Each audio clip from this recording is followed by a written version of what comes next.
Kagurabachi Chapter 101 is here, so let's get straight into it. Alright, so the chapter picks up right with Azami confronting Yura, but remember this man now has no arms and is basically a walking corpse, as Yura describes it, but the two jump at each other. Azami goes in for a kick, but Yura is able to block it, and then he kicks Azami basically across the entire room, and then the next thing we see is that he has the Sanuchi at his neck, and Azami starts to be overtaken by the malediction and the roots. We then cut to Ikuto and Hakuri in the gang, who are back in that hallway with a bunch of other defeated Kamunabi members, and we see that all of them are sprouting with more roots and wincing in pain, and Ikuto is like, this is not good. We then get some narration reminding us about the barriers and the vessels situation, because where there should only be one vessel controlling the Kamunabi barriers, we know that there are actually two, because Yukisada of the Hishaku is a vessel, and that interference is preventing the enchanted blades from entering the Kamunabi headquarters. But in addition to that, the disturbance of two vessels is affecting the electrical currents, meaning no phone calls are going in or out. The Kamunabi headquarters is in a completely isolated state right now, which means at the end of last chapter, when we saw Shiba looking at the phone, I mistakenly thought like the phone was ringing. It wasn't ringing. Shiba was just looking at the phone being like, why is nothing happening? We then cut to Akuto, who is like, if we don't kill that kid, then the enchanted blades will not be able to enter.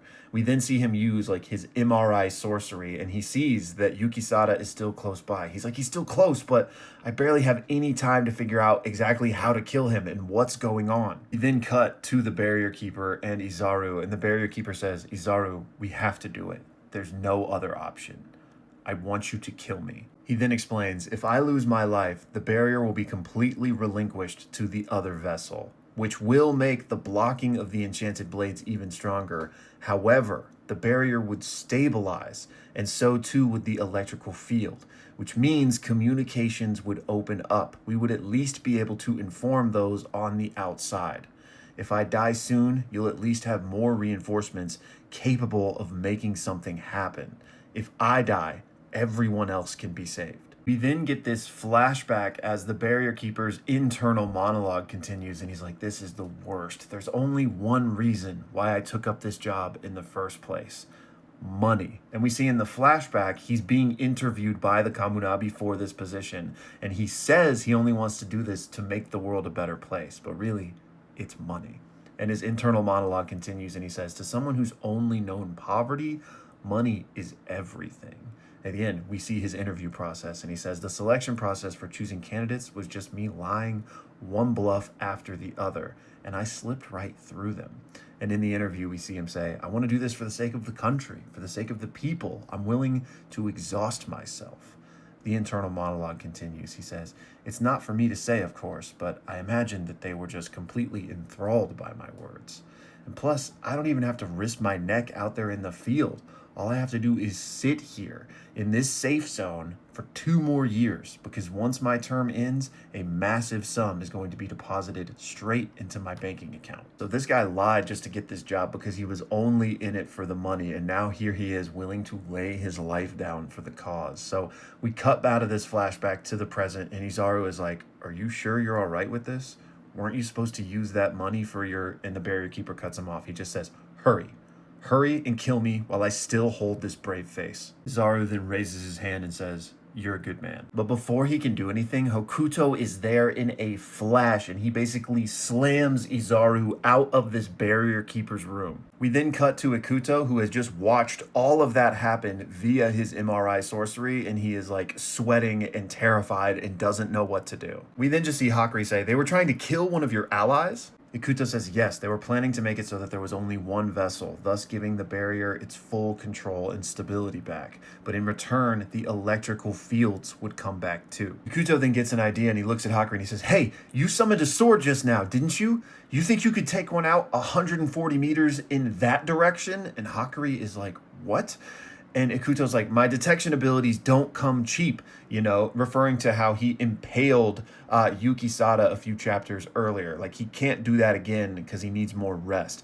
So Ikuto's saying, if you can make a sword appear near that guy, then I can finish him off with my magnetic force. Hakuri is like, wait, but, and he's clearly distressed at the thought of potentially killing one of their allies. Ikuto says if one person sacrifices himself, then everyone else may be saved. But just think about that the other way around. Having everyone else be murdered around you, you would be in a state of hell all by yourself. We then see Hakuri don his mask as he begins to cast the storehouse sorcery, and we cut to the barrier keeper who starts to see this phenomena happen around him, and then boom, he is just gone in a flash, and both Hakuto and Izaru are like, what just happened? We then see that Hakuri is now where the barrier keeper was, and they're all looking at him like, what just happened? Where did he go? And Hakuri's like, I have no idea. And then we cut to the barrier keeper who is inside of the storehouse. And he's like, where am I?